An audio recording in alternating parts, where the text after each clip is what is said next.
Hey, what's going on YouTube? So today I wanted to do my updated version of my final top 25 for 2015.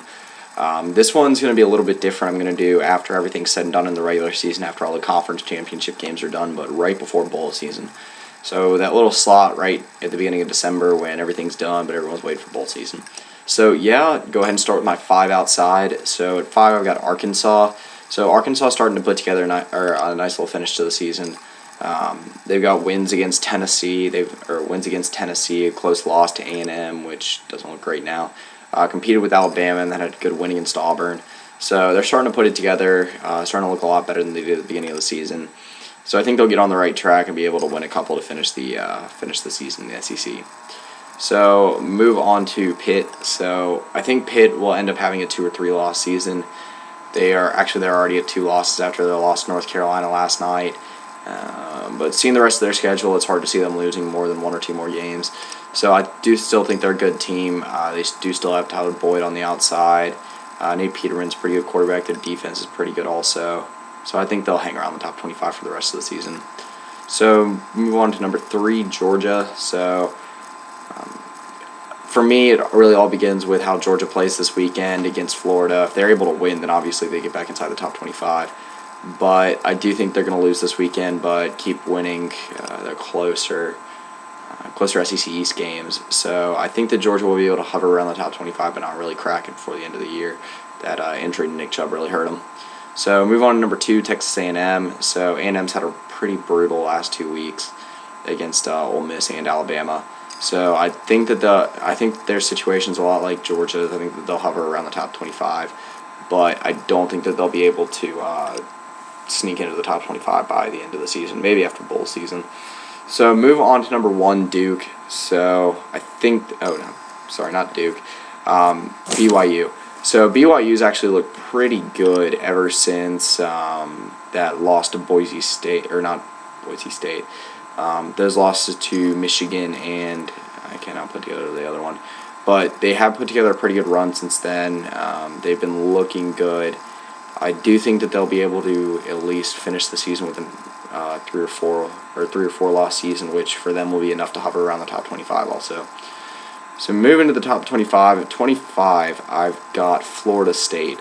So Florida State to me is not a terrible team, but with Dalvin Cook's injury issues right now, and the fact that I think they're just going to get walloped by Clemson, I don't know. I think a 2 or 3 loss Florida State team is not going to have enough respect to be able to be inside the top 20.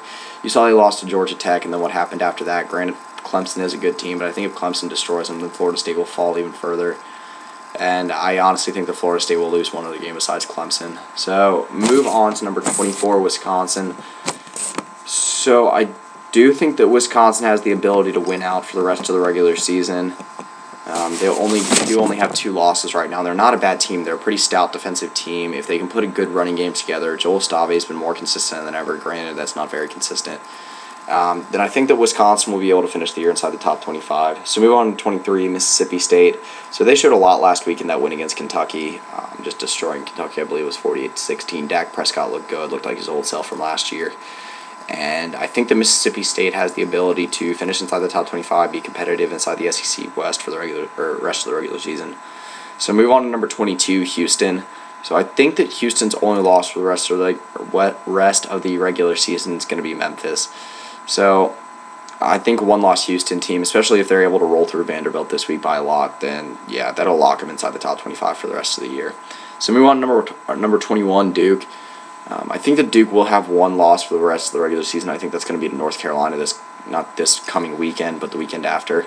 That's going to be a big game for them. Well, big game for both teams, as that's going to decide the ACC Coastal. So move on to 20, USC. So USC's just been I wouldn't say on fire, but it has been looking really good ever since Sarkisian left. They played Notre Dame very close and then just destroyed Utah. So I think this Cal game's going to be big for them this weekend. If they're able to beat Cal, then I think they'll get back inside the top 25, maybe a 24 or 25. But I do think they have the ability to have maybe a 4 or 5 loss season, which for USC, the amount of talent they have, the amount of media hype, that'll be enough to get back inside the top 25. So move on to number 19, UCLA. So I think UCLA will have a good solid finish to the season. I think they'll be able to maybe ink out a win against Utah. But I don't I mean, I just think that they're probably going to have one more loss before the regular season's over. They've been that inconsistent. And I think, honestly, I think it'll probably be to USC. So I think one more loss is going to keep them inside the top 20. It'll be enough. Sorry. If they're able to beat Utah and then lose to USC, they'll still be in the top 25, firmly inside the top 25, but not inside the top 15. So move on to number 18, TCU. So I know with Seth Russell going down, a lot of people catapulted TCU into their favorites for the Big 12. And, TCU is looking very good right now. But I think that teams like Baylor, I don't think the loss of Seth Russell, as you guys will start seeing in the coming weeks, will be as big a deal as a lot of people make it out to be. Jarrett Stidham's one of the best young quarterbacks in the country, and I think he's about to show that. He's been good whenever he's been able to play in the regular season, granted not against great teams. So I think that TCU is going to have a really tough struggle to finish out the regular season. I think if they're a two-loss team, which I honestly think they're going to come out of that stretch of Oklahoma State, Oklahoma, and Baylor with 2 losses. I think that even with the defense back, they're not a great road team. They're honestly a pretty poor road team compared to how they are at home. And really the only big home game they have left is against Baylor, and that's probably the only team that's able to beat them at home. So I think that the OU game is going to be real tough for them on the road. I think the Oklahoma State game is going to be real tough for them just because of the pass rush. And I think that if there's any one team in the Big 12 that can contain Trevone Boykin, is Oklahoma State. So, like I said, I know that a lot of people are high on TCU right now, but I just don't see them finishing off the regular season very well. So move on to number 17, Utah. So I think a Utah team that finishes the regular season with 2 losses will be ranked around the 15 to 17 range. Even if they do have 2 decent losses, I think their 2 losses will end up being to USC, and then already not the one to, well, obviously the one to USC, and then I think also they're going to lose to UCLA. So, I mean, I think that'll be enough to keep Utah back behind the top 15. So move on to number 16, North Carolina. So I think if North Carolina wins out, granted it won't be against very many quality opponents. Maybe Duke is it. I mean, obviously they just beat Pittsburgh, which I think will be enough to crack the top 25 this week. But I do think that that'll be enough to get them inside the top 16, and I just don't think that the media is ready to put a team like North Carolina inside the top 15 yet, especially with especially with the loss to South Carolina at the beginning of the season. So move on to number 15, Michigan. So I see Michigan being a 3-loss team by this point, but I also see them just absolutely demolishing every other opponent on the way. And I think their wins will get them inside maybe the top 12 again. And then I think they'll end up having a close loss to Ohio State, who will be the firm number 1 team in the country at that point. That won't drop them back too far. So move on to number 14, Michigan State. So opposite story as with Michigan. I think that a loss to Ohio State, I don't think it'll be very close against Michigan State. That's just the feeling I have this year. I don't think that Michigan State has the favorability within the AP, within really any poll, to stay afloat inside the top 10 if they lose a big game like that. Just because I think people will start shuffling off to the side, automatically saying, oh, they're not going to be in the college football playoffs, so might as well drop them out of the top 10. So move on to number 13, Toledo. So I do think Toledo will finish out the season unbeaten. Now, aside from the Arkansas win, I don't think they really have any quality wins. They do have another Power 5 win against Iowa State. I've talked about this before, but I just don't think it's that big a win. It took them overtime to beat, I'd say, the second worst team in the Big 12. So, not enough for me to put Toledo even inside the top 10. So move on to number 12, Oklahoma State. So I think they're going to lose.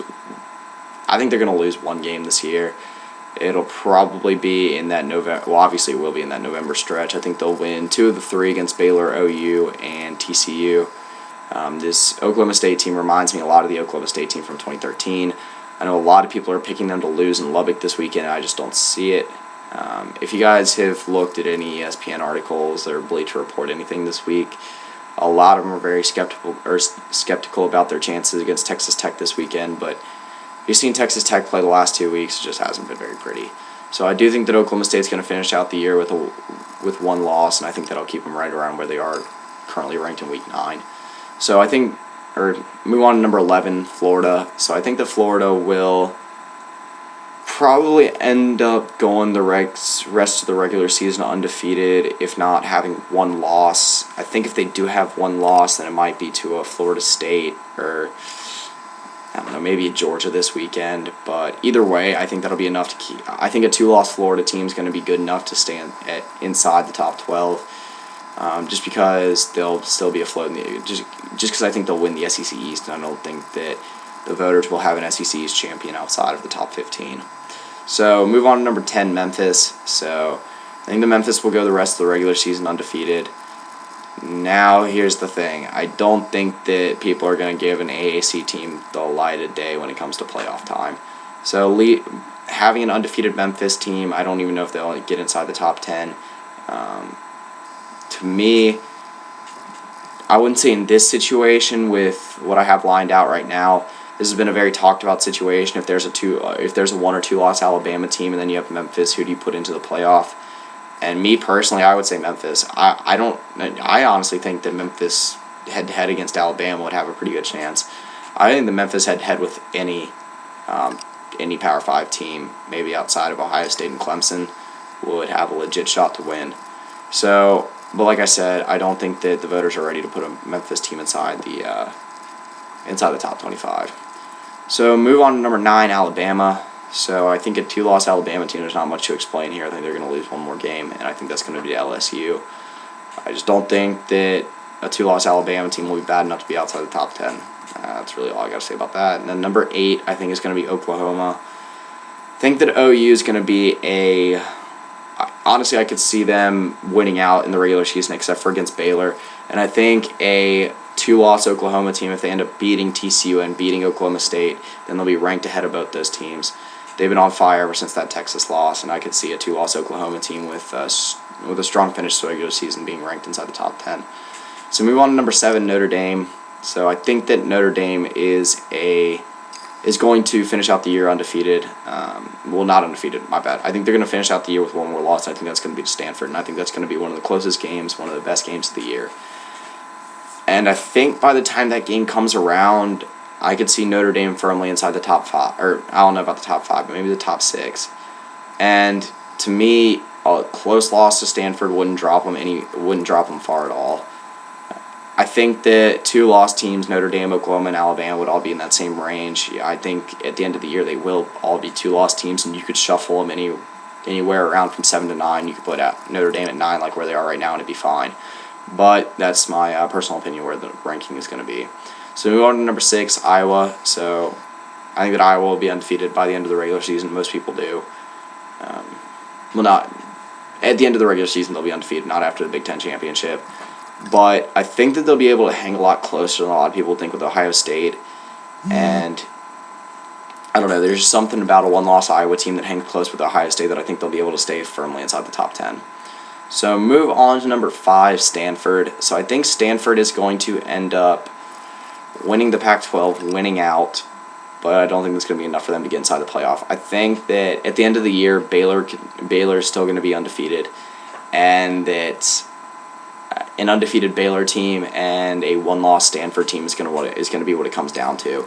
And I think an undefeated Baylor team against a 1-loss Stanford team, Baylor makes that all the way.